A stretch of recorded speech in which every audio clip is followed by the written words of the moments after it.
Today we have a really interesting video for you guys. We have the Mercedes-AMG GLE53 Coupe. We've just filled a full tank of fuel in this car. It literally burned 5,000 rupees out of my pocket, and yeah, that hurt a little bit. And we want to find out what sort of fuel economy this 2.3 ton performance SUV can give on our Indian roads. We're heading to a really special location, so let's get in the car and get on to the journey.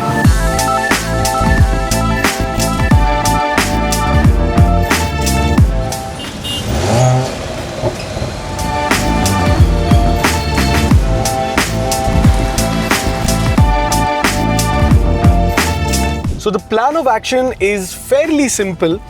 We are going to be putting the GLE into its most economical mode possible. Currently I'm in individual mode.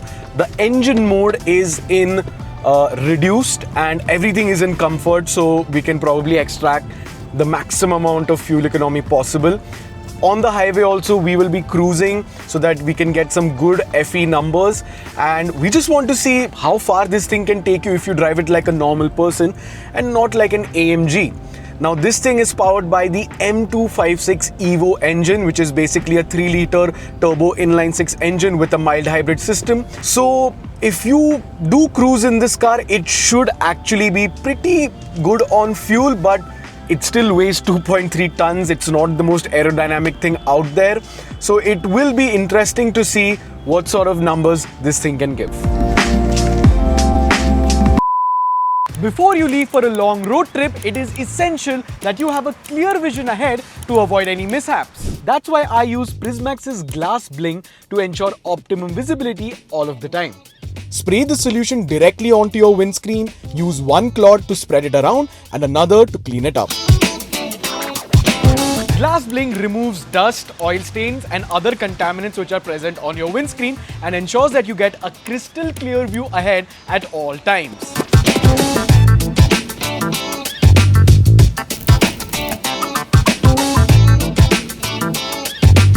Check out PRISMAX's website to buy yourself a whole bunch of cool DIY detailing products.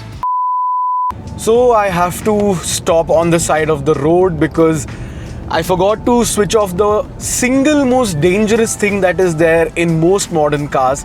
That is the forward collision system, whatever these cars have.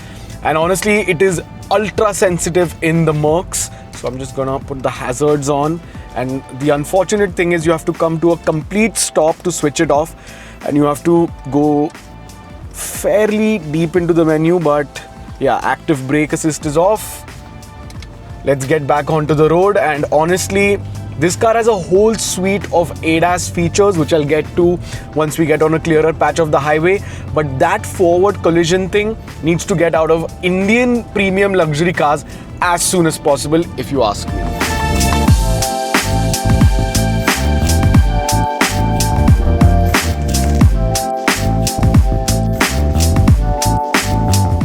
Of course, we have to make a mandatory stop at our favorite restaurant in the whole world, McDonald's.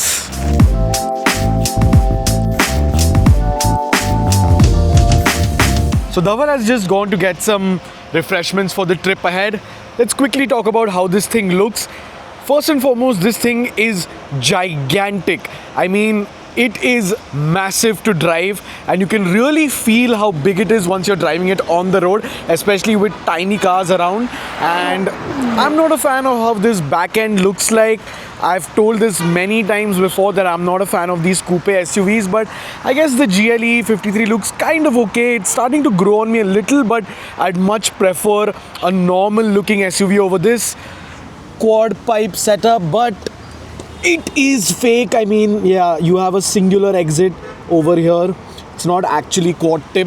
And yeah, I mean, it looks massive. The road presence is great. I absolutely love the wheels. But overall, I just think it's a massive blob kind of looking SUV with some aggression to it. But yeah, not too bad. And this paint, I mean, just look at it. It's shimmering in this light. So let's not waste some time. Hop in. Because we've literally only just done 15 kilometers, nothing more than that. Hey, उगड़ रे? हाँ? नहीं है मेरे पास. Dhaval.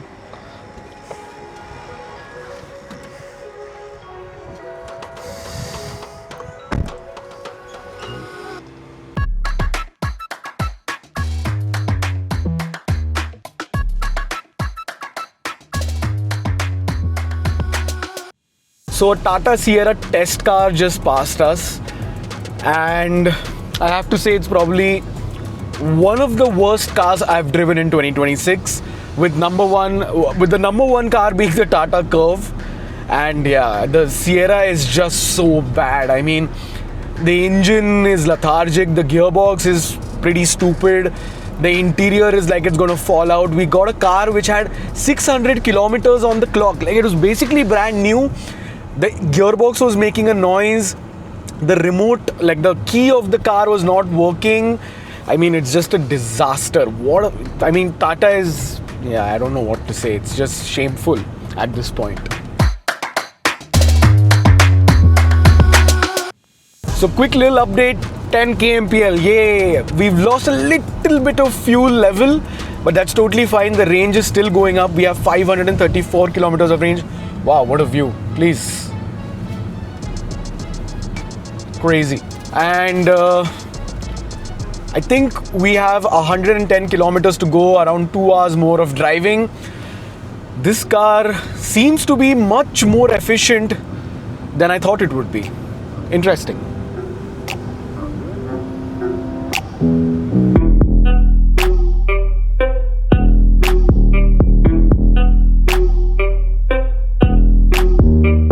We are in the Khambat Ki Ghat section, and as much as I would love to, put this thing into Sport Plus and make some noise and go around the corners in a spirited manner, well, that's not the point of this video. So I want to maintain my fuel efficiency as much as possible.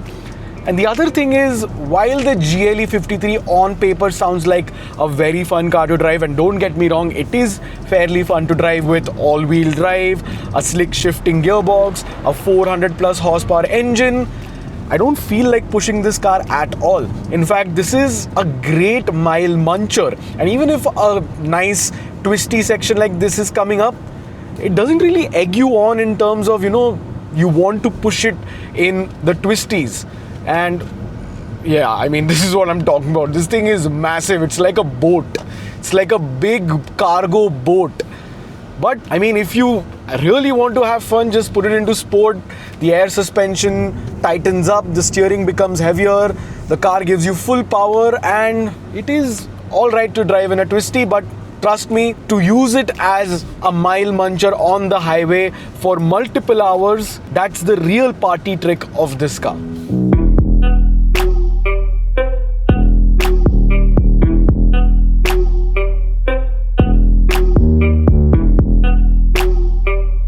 So the Khambat Ki Ghat was a little tough on this car. We dropped like 1 kmpl of fuel efficiency, but now since we're back on a straight road, everything has been stabilized again. We still have 65 kilometers to go and almost 90 minutes of driving. I think 12 kmpl is possible, but anything more than that is shooting for the stars. And honestly, I mean, the GLE has been insanely comfortable.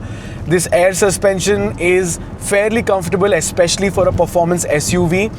Don't get me wrong, like a proper luxury Mercedes-Benz, like a GLS or even the normal GLE would be more comfortable than this, but trust me, I really like the suspension setup on this car. As for the creature comforts inside the car, let's talk about the ADAS system first. You have ACC, which is adaptive cruise control. So the car will scan the road ahead and kind of lock onto the car in front's speed, and you can basically go at the same speed as the car in front. Then you have steering assist as well, so it'll keep you in your lane. Super easy to drive on the highway. Plus on the inside you have ventilated and heated seats. Unfortunately no massage function, boo-hoo, but the ventilated seats keep your back nice and cool. I'm not sweating whatsoever. And yeah, I mean, it's just a nice, comfortable, serene place to be in. The screens are not intrusive. Newer Mercedes-Benz get gigantic screens with way too many functions and everything. Even the AC controls of this car have nice tactile buttons. Very easy to use. I'm really enjoying this drive.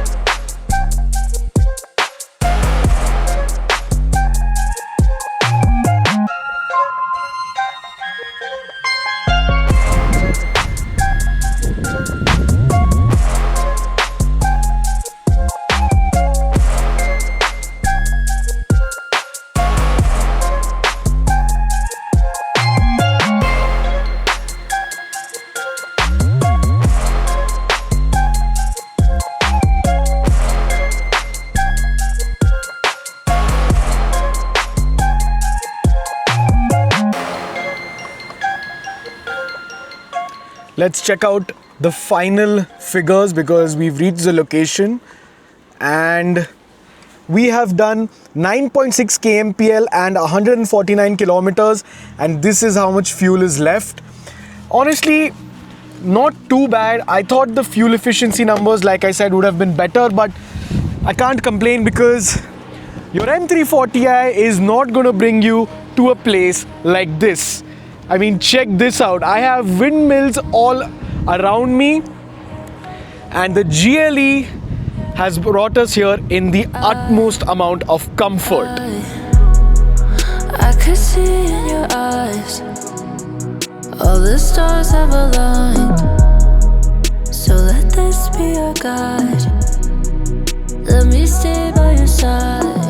So the place we're at is Tata's Windmill Park in Satara, and this place is gigantic.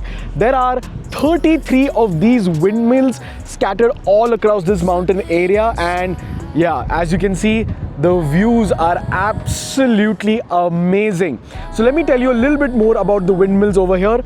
So the windmill right behind me is a Suzlon 1250. It can produce 1250 megawatts of electricity like it's in the name, and this whole mountain area can produce 200 million units of electricity, and that electricity is sent directly to Mumbai and powers a lot of the electrical grid over there. Now, if you ask me, this is a really cool place to visit because it's cool to see stuff like this windmill. The views are absolutely amazing, and let's be honest, cars like this GLE53 will go extinct one day or the other, and it's good to know that India has some sort of renewable energy backup. And yeah, it's just a cool place to visit. The weather honestly is really nice. It's like 12 p.m. in the afternoon and I'm not feeling hot at all.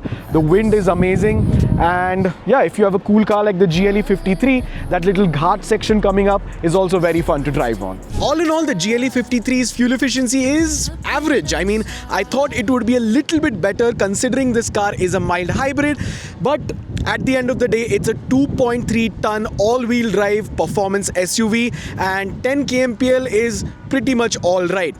But the thing is, the GLE53 is a very versatile car.